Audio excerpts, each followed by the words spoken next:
Well, good evening. Welcome to another episode of Brett's Old Time Radio Show, which this evening is not coming from my beautiful home in Lyme Bay. We're in Alton Towers, which is, for those of you not in the UK, it's a theme park here in the UK, and it's brilliant. The boys have had a fantastic day. We're just about to be heading home now, but I thought I'm just going to quickly record a podcast and get it sorted and get it going live before we head off. So I'm in a quiet little corner where we've managed to set up a little bit of recording equipment. So that's great. And we're going to listen to a little bit of Sherlock Holmes on our way home.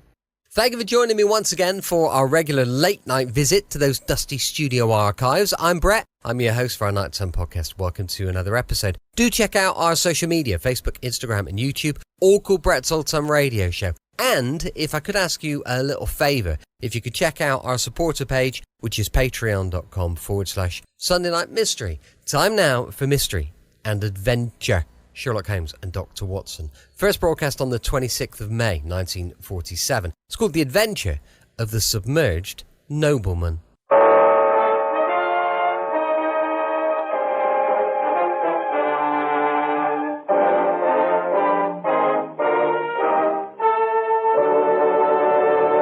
Kreml Hair Tonic and Kreml Shampoo present the new adventures of Sherlock Holmes, starring Nigel Bruce as Dr. Watson and Tom Conway as Sherlock Holmes.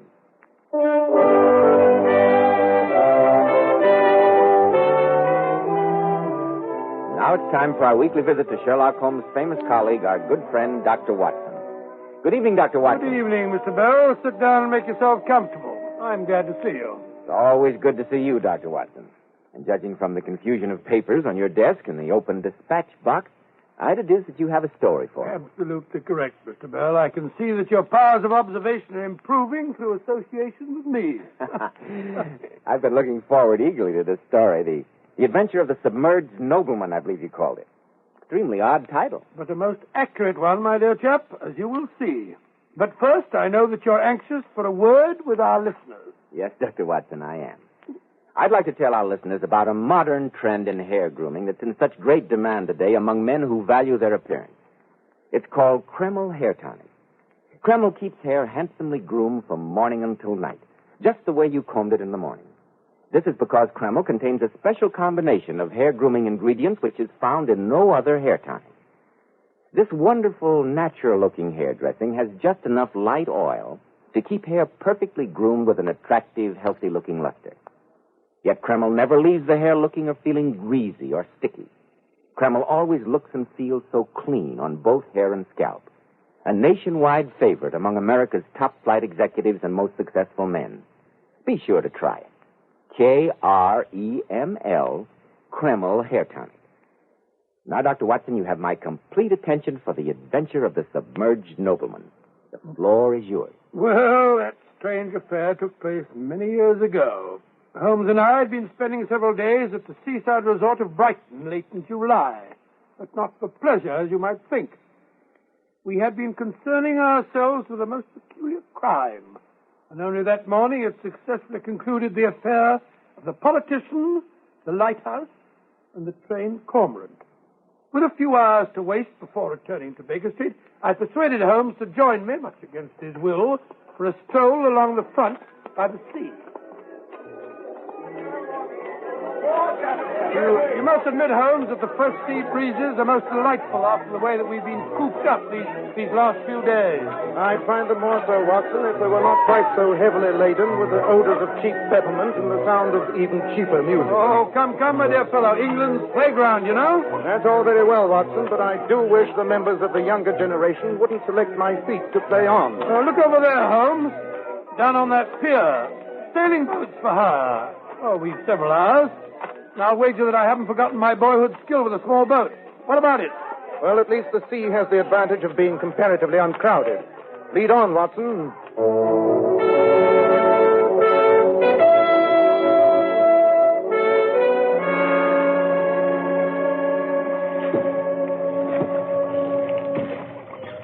I must congratulate you, Watson, on your skillful handling of our craft. You reveal a talent I didn't know you possessed. I haven't done it for years. I don't seem to have lost the knack, though, do I?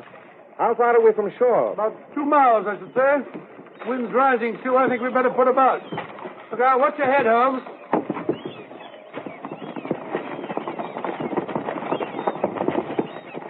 I say, Watson, that boat over there, a few hundred yards off, isn't it behaving rather oddly? Certainly is. Probably some weekend trippers who never sailed a boat before. The silly fools don't look out, They're signaling us. See that woman waving? She looks frantic. She's pointing astern. Hold hard, Holmes. We run up to them on this tack, but I'm afraid it'll be wet going. There are two women, Watson. One of them standing up. Silly fool, she's liable to have the boat over if she isn't careful. She's shouting something. Can you make it out? I caught the word drowning.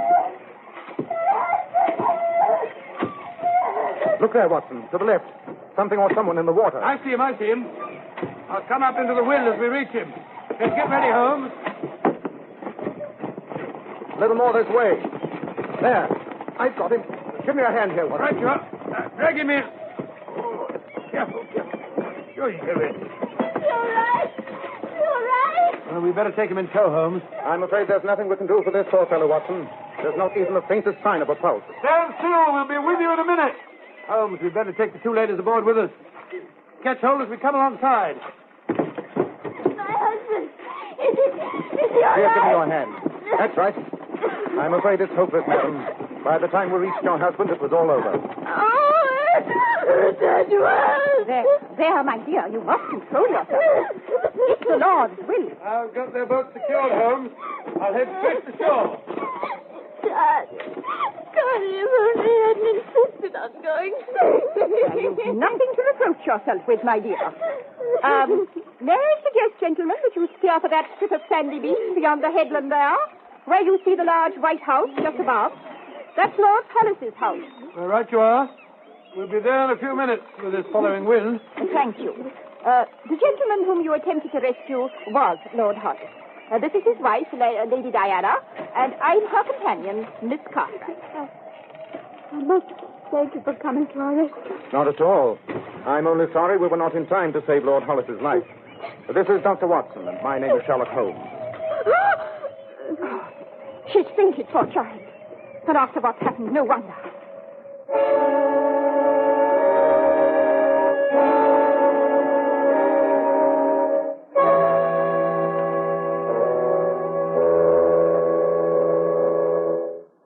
She'll be all right now, Miss Cartwright. I stayed with the poor girl until the sleeping draught took effect. Thank you so much, Dr. Watson.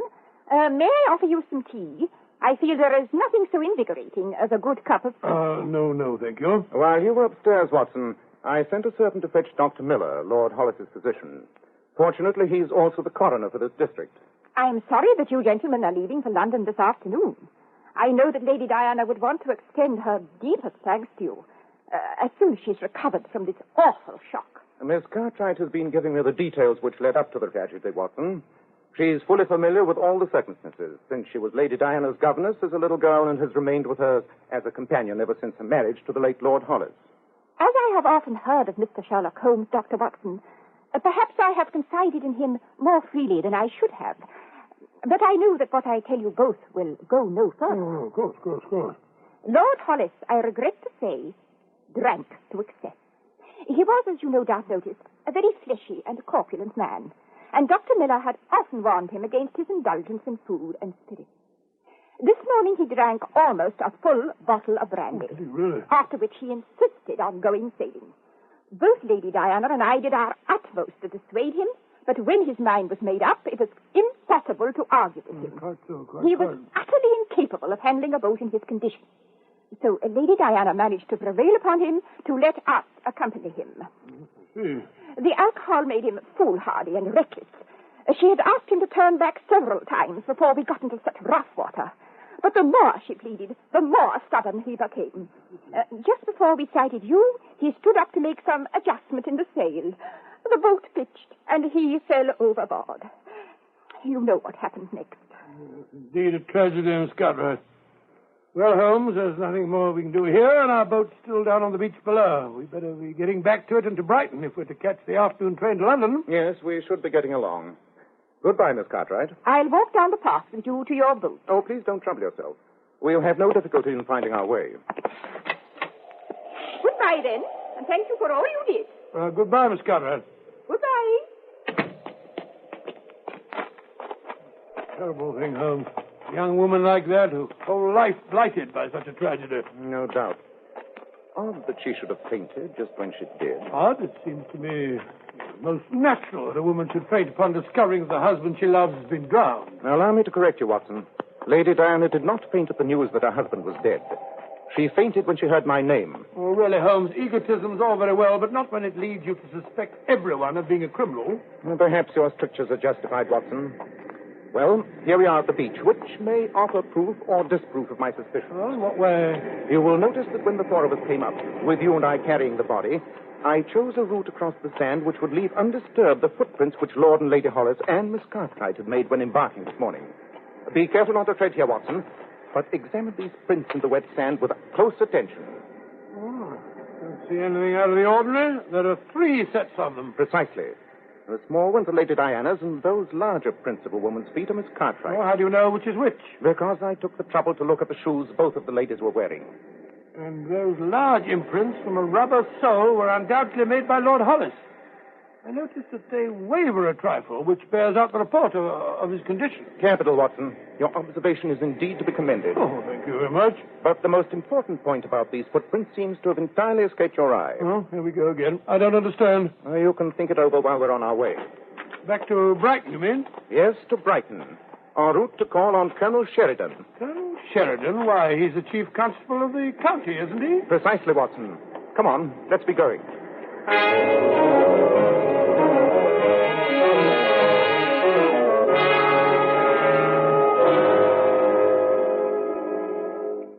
I must admit, Mr. Holmes, that I'm deeply shocked by the suggestion you just made. I can easily understand that, Colonel Sheridan. Nevertheless, I feel it my duty to lay the evidence before you. Flimsy evidence, you must admit, Mr. Holmes. Flimsy, perhaps. But it offers food for thought. Lord Hollis' footprints in the sand were not nearly as deep as those left by his wife and Miss Cartwright. This despite the fact that he was an unusually heavy man. You're right, Holmes. I noticed that. I'm sure you did, Watson. There's no need to be sarcastic. And your conclusion from those footprints, Mr. Holmes? The extreme depth of Lady Diana's and Miss Cartwright's prints admits of only one conclusion, Colonel. What? You mean their feet sank into the sand because they were carrying something heavy? Not something, Colonel. Someone. Good heavens, Holmes. Lord Hollis's body? Quite. But dash it all, man, we saw the man drown. I fear I must correct you, Watson. We saw the man's body floating in the water. We did not see him drown. I fear we would need far more convincing evidence than those footprints, which the tide has probably washed away by now, even to consider the necessity for action by the police, Mr. Holmes. I understand your position, Colonel. May I request, however, that Dr. Miller, the coroner, conduct a most thorough post-mortem? Of course. With special attention to any possible bruises on the body. Any evidence indicating that Lord Hollis might have been struck a blow that rendered him unconscious before he was pushed overboard. I shall instruct Dr. Miller accordingly, Mr. Holmes, but I still can't believe there's anything wrong. I've known Edward Hollis since he was a boy. He was a fine chap, generous, excellent right at the house, although a bit over fond of the bottle. Yes, Miss Cartwright told us. Oh, Miss Cartwright. Ooh, that woman gives me the cold shivers. She's got an eye like a basilisk. What about Lady Diana, Colonel? Well, I can't say that I know much about her. We called when they were first married, but my wife and her friends didn't seem to feel that she was quite... you understand? Pretty little thing, I thought. Oh, very, very. Don't know where she came from before she married Hollis. I have an idea from what my wife once said. She had a rather checkered past. I know she didn't have a penny to her name before she married. Well, Colonel, we must be on our way. I would appreciate it if you'd mail me a copy of the coroner's findings to 221B, Baker Street. Glad to, Mr. Holmes. But I hope you will be disappointed.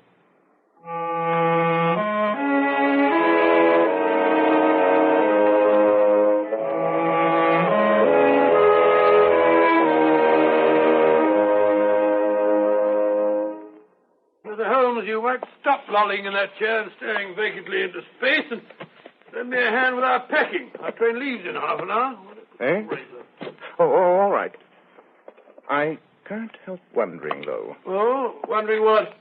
About those footprints. Holmes, you're getting morbid. Either of the ladies hit Hollis over the head, there would have been a mark. I could swear there was no such mark on the body. Possibly, but still. And if he was poisoned, the coroner's report will show it. But if he were neither hit over the head nor poisoned... Oh, but absurd. How else could a frail little woman like Lady Diana overcome a robust man like her husband? Just wasting your time, Holmes, if you ask me. I didn't. Didn't what? Ask you. Oh, there you are. Well, that finishes my packing. I only wish I had time for a tub before the train. What did you say? I said I only wish I had time for a bath before the train. I'm a bit on the salter side since our sail this morning. By Jove, Watson. Thank you. What are you talking about? Yes, it's a possibility. A distinct possibility. Come on, forget that train. You and I are going to pay a visit to Dr. Miller, the coroner.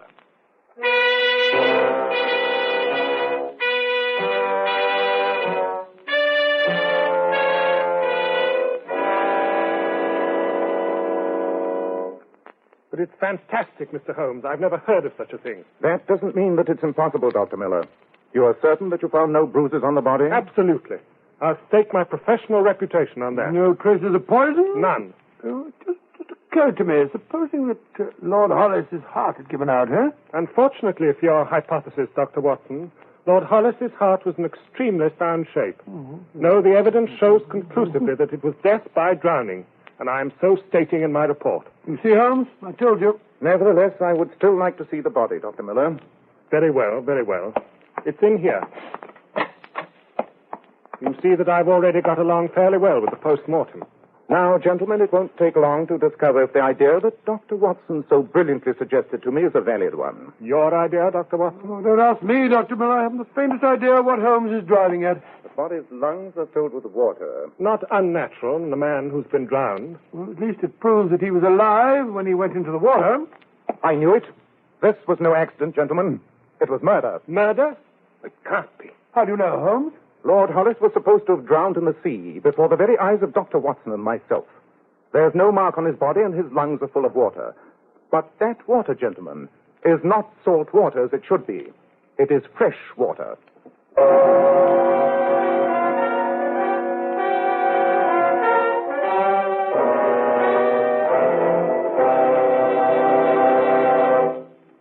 In just a moment, we'll return to Sherlock Holmes as he endeavors to solve the mystery of the strange death of Lord Hollis. Men, it's never too late to help improve the appearance of your hair. And when you buy a hair tonic, why not buy one that does lots more than just keep hair looking handsome? Why not get your money's worth and buy Kreml hair tonic? No other hair tonic keeps the hair more neatly groomed and attractive looking. Kreml gives hair that handsome, clean-cut appearance, as if your barber had just combed it. In addition, Kreml is simply great to lubricate a dry scalp. At the same time, it removes itchy, loose dandruff and leaves the scalp feeling so clean, refreshed, and alive. No wonder Kreml is preferred among America's most prosperous men. Buy a bottle of Kreml at any drug counter. Ask for an application at your barber shop. Use this highly specialized hair tonic daily for better groomed hair, a more hygienic scalp. Kreml, Kreml hair tonic. Now, Dr. Watson, what happened after Sherlock Holmes' startling discovery that the late Lord Hollis had been drowned in fresh water? We returned to our hotel with all thoughts of going back to London in abeyance. Holmes paced up and down, deep in thought. His pipe was clenched in his jaws, and the room was blue with the fumes of tobacco. Fiendishly clever plot, Watson, and one which came within the tiniest margin of succeeding. Well, I can't argue with the evidence, Holmes, but I still fail to see how a little slip of a girl such as Lady Hollis could forcibly overpower and drown a strong, active man, unless you're suggesting that her husband was so drunk as to be in a stupor when he was killed. Not at all. There is one set of circumstances under which even a small person would have no difficulty in drowning a much larger one. Come here, Watson, and I'll give you a demonstration. Now, if you'll seat yourself in the bath and imagine for a moment that you are Lord Hollis. Well, it feels rather silly, though. Excellent. Now, lean back in the tub, relaxing, enjoying your imaginary bath. All right, now what? In the part of Lady Diana, I enter, walk over to you with some casual remark, and suddenly do this. Oh. You see? Pulling a person's feet suddenly upward while he's in the tub, and there's your result. Oh, all right, Rodolfo, all right. But dash it all, will you let go my feet? If that tub had been full of water, my dear fellow, your head would now be submerged despite your most violent struggles. And in that position, as you can see, it is utterly impossible to get a grip on the sides of the tub. It's most convincing. I shall keep my bathroom door locked in the future when I'm having a bath. The difficulty, Watson, rests not in convincing you, but a jury. Our evidence is slender in the extreme. A clever defense lawyer would have no difficulty in tearing so tenuous a thread apart, if I know anything about juries. You need to tell me, Holmes, that the perpetrator of so fiendish and cold-blooded a crime is to be allowed to go free? Let me call your attention, Watson, to the fact that both Lady Diana and Miss Cartwright, beneath their frail and helpless exteriors, must be women of the utmost resolution and determination. Perhaps the two of them had planned out the whole grisly business far in advance. At any rate, after Lady Diana drowned him, they must have taken the dead man from the tub, dressed him, and together, one at his feet and one at his head, carried him down to their boat. That, of course, accounts for the deep indentations of their footprints. But Lord Hollis's prints? Very simple.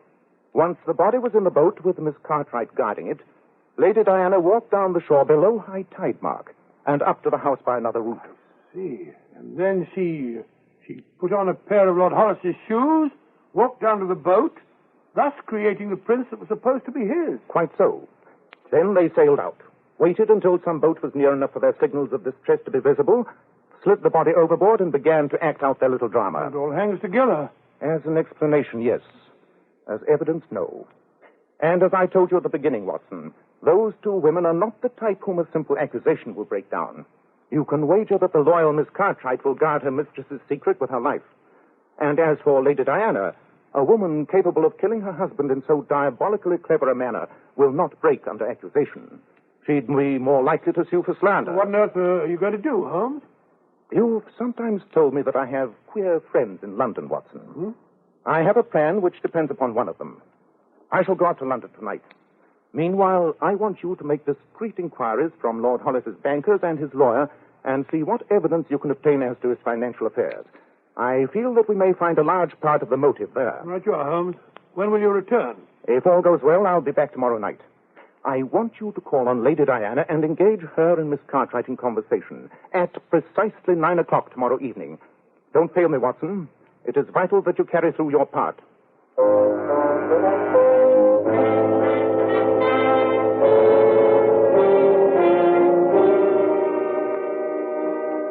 I appreciate your kindness in visiting me, Dr. Watson. I've been under the impression that you and Mr. Holmes left yesterday for London. Oh, no, we decided to remain in Brighton for a few more days, Lady Diana. Some tea, Dr. Watson. No, thank you, Scudder.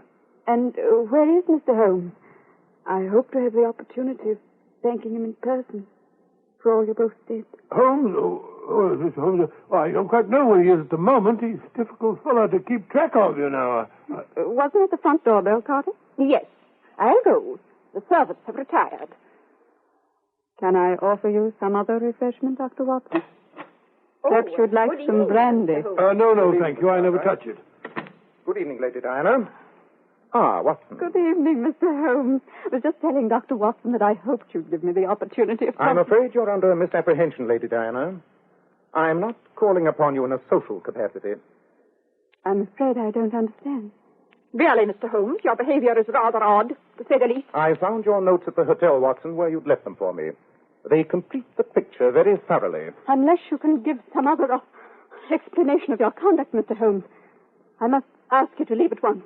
I am about to offer you an explanation, Lady Diana, although it is one you will not like.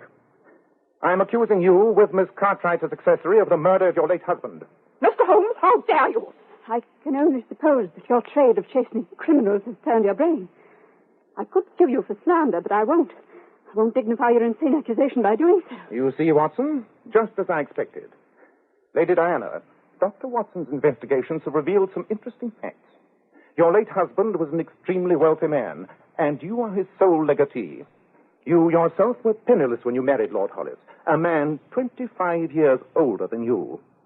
Yesterday morning, he had a bath while drunk, and you entered his bathroom and drowned him. You and Miss Cartwright put the body on the boat, duplicated your husband's footprints, and staged the accident which Watson and I witnessed. Changed my mind, Mr. Holmes. I shall sue you for slander, for every penny that I can obtain. Well said, my dear.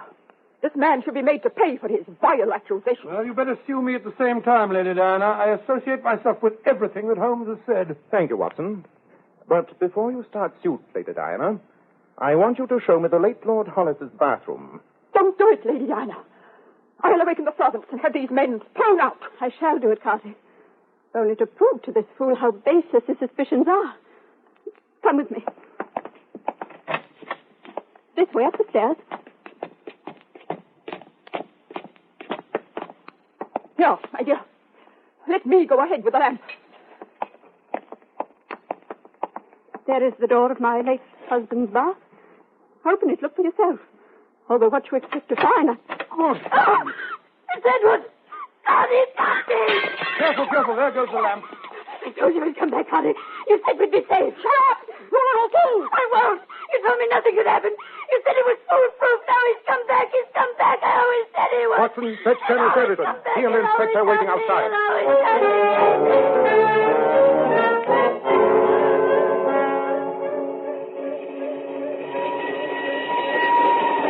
Baker Street will look extremely inviting, Watson, after the excursions and alarms of the last 48 No, it certainly will, but with all the excitement after that woman dropped the lamp and the police inspector taking down Lady Diana's confession, I still haven't found out how you managed the whole thing. The return of the late Lord Hollis, you mean? It was really quite simple. One of my many friends in London is one of the artists who makes all those clever waxwork figures for Madame Tussauds museum. He made me a most lifelike and convincing replica of the late Lord Hollis, working from a photograph furnished by the local portrait studio. Great Scott, and while I held those two women in conversation in the drawing room, you entered the house and smuggled the figure into the bathroom. Precisely, my dear fellow. As I told you, only a very sudden and intense shock would ever have scared a confession out of that extremely self-possessed murderess, Lady Diana, and her evil genius, Miss Cartwright. Shock? I don't mind telling you, Holmes, that if I'd been carrying that lamp, I'd have dropped it myself when I saw that figure. Took 10 years off my life.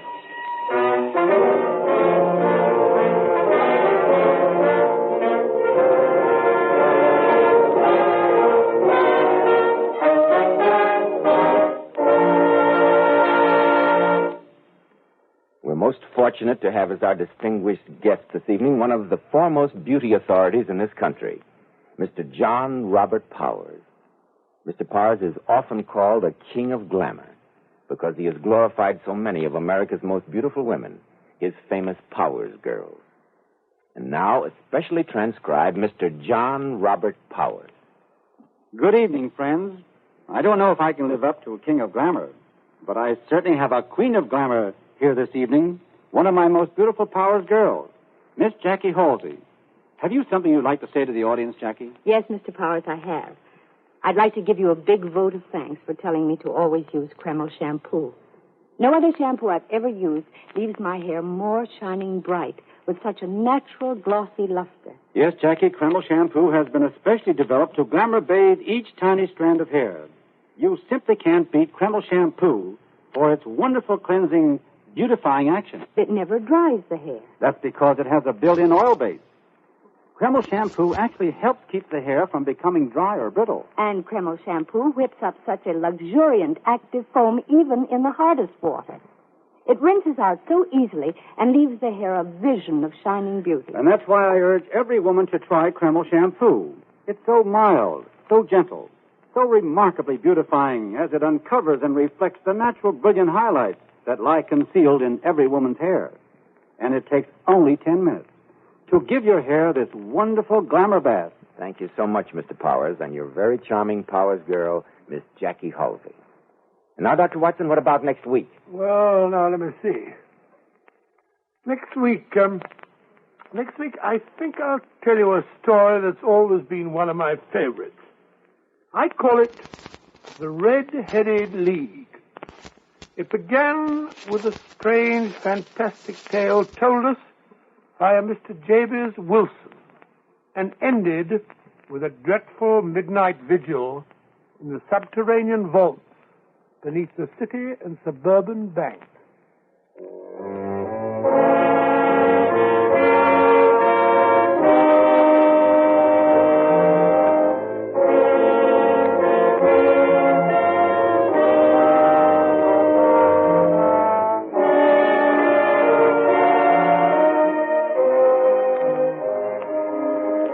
Tonight's new Sherlock Holmes adventure was suggested by an incident in Sir Arthur Conan Doyle's story, The Adventure of the Veiled Lodger.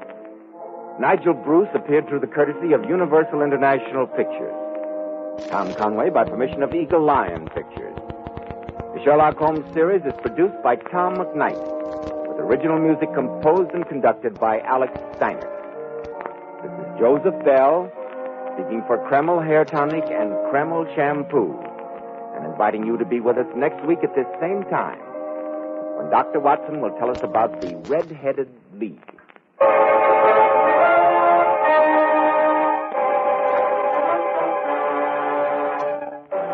Welcome back. I hope you enjoyed our latest adventure with Sherlock Holmes, and of course more adventure tomorrow with the brilliant Rocky Jordan. That's going to be going live at 5 p.m. GMT. As mentioned earlier, we've got a supporter page, patreon.com/Sunday Night Mystery. But for now, thanks for listening. I'll be with you 7 days a week, each and every week, and I'll see you tomorrow on Brett's Old Time Radio Show. Love you. Bye.